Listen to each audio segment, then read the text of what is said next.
This is a Brooklyn-bound 2 train. The next stop is Wall Street. Stand clear of the closing doors, please. Welcome back, everyone. It is Wednesday, August 28th. This is Not Your Advisor with NYU Grad. I want to just remind folks that through Labor Day, there is a 35% discount on the premium content, whether you are signing up for annual billing or monthly. But with that said, let's get right into the markets. Today was NVIDIA Day.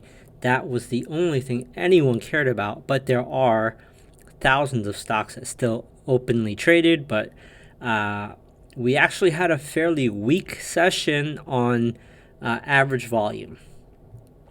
Taking a quick look at breadth, we had 442 new highs versus 143 new lows on the NYSE. 25% of stocks were advancing versus 71% declining. 34% of stocks were below their 50-day moving average, and 34% of stocks were below their 200-day moving average. So exact same percentage. Small expansion on losing the 50-day for stocks.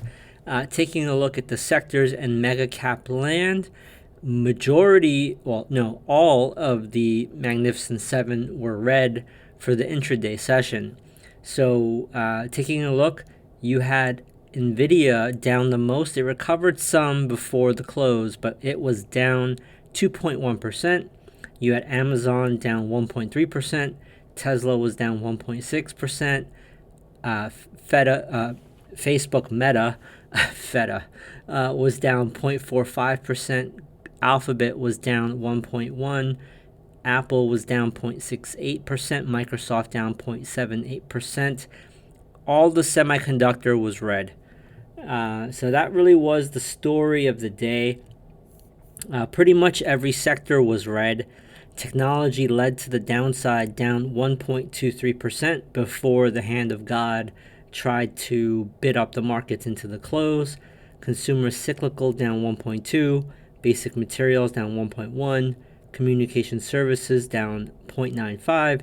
Energy down 0.69%. These are all percents. Real estate down 0.39%. Consumer defensive down 0.36%. I will post this in the show notes. But let's cover this fever pitch of NVIDIA, shall we? I mean, that's really all that anyone's talking about. So why not me as well? So there are a couple of things, right? So they've already reported, so I'll talk about it. But since yesterday, someone brought to my attention that there is an earnings watch party in Midtown Manhattan today at the Storehouse Irish Pub. By the time you listen to this, they're probably all already gone. But it started at 3:30 p.m. Eastern Time. I'm actually happy for the Storehouse Irish Pub. It's great for local businesses. There's going to be beer, Jensen Huang. They're going to broadcast the earnings call, and they're going to project it on the big screens. Let's see. At 6 o'clock or 6:30 New York, Jensen Huang will be interviewed via Bloomberg, a live special. And I have a quick image here from that bar in Midtown, New York. When you see this fervor, it's time to run. If you bought NVIDIA at a very low price, and I'm going to tell you a little story about this. So I remember the day I decided to buy NVIDIA stock at like $33. I listened to the earnings call. This was all before the whole AI craze. And they were announcing like the transition to GPUs. And I sold at like 150. This was before it went to like 1,000 plus, okay? So my point is, sure, I missed majority of the move, right? But I still made a fantastic profit from 30 to 150. My point is, depending where you bought, pre-split, right? When you see this type of fervor, it's time to really be on your guard. The language of the end is stock splits, buybacks, and layoffs. And NVIDIA is doing all of these. They just announced another buyback. Oh, and dividends. So 4 things. They announced dividends for the first time, buybacks, stock splits, and layoffs. 4 tool bag for the executives toward the end of the cycle. So NVIDIA announced a $50 billion share buyback plan. So hopefully that will save you if you are feverishly bullish on NVIDIA. After hours, around 5:28, I did a screenshot of where NVIDIA was trading. It didn't really move much, and I think that worries a lot of YOLO type traders who bought out of the money calls or out of the money puts that expire Friday.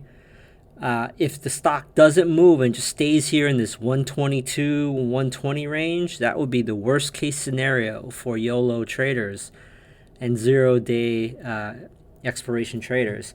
But we are below the pre-split price of like 121-ish. Let's see what happens after the earnings call ends, and then after the Bloomberg study or the interview, and tomorrow at the open. But the jury is still out on NVIDIA. When you take a look at the long-term chart for the past 3 earnings calls, it was bullish. It never penetrated in the last 3 earnings calls, including today, below the 200-day moving average. The 200-day moving average was defended vehemently. We are literally sitting at the 50-day moving average. So we'll see what happens here. Either way, I have no position directly in NVIDIA. But whichever way NVIDIA goes, the market will go, because everybody is now piled into NVIDIA like they used to be in Apple, like they used to be in Tesla. Things that stuck out to me were summary of the day.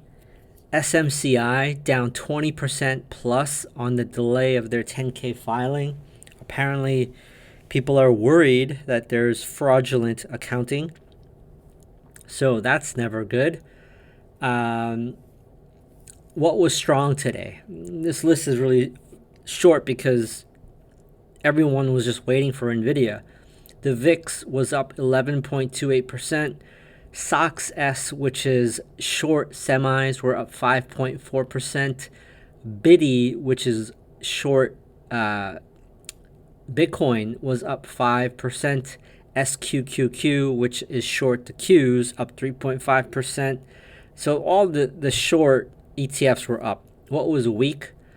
HUT down 7.3, Sweetgreen down 6.2, TerraWolf down 5.9, DJT down 5.9, SOX L, which is long semiconductors, down 5.2, ARM 5.2, MicroStrategies down 4.9, IBIT, which is Bitcoin, down 4.8, FBTC, another Bitcoin ETF, down 4.8.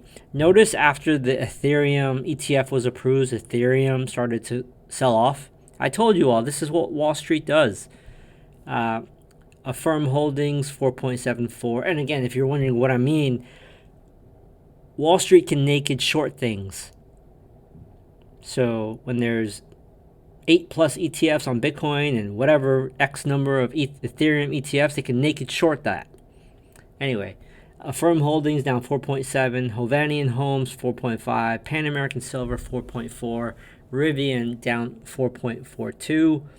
That's all I got for the free members, other than that 35% discount.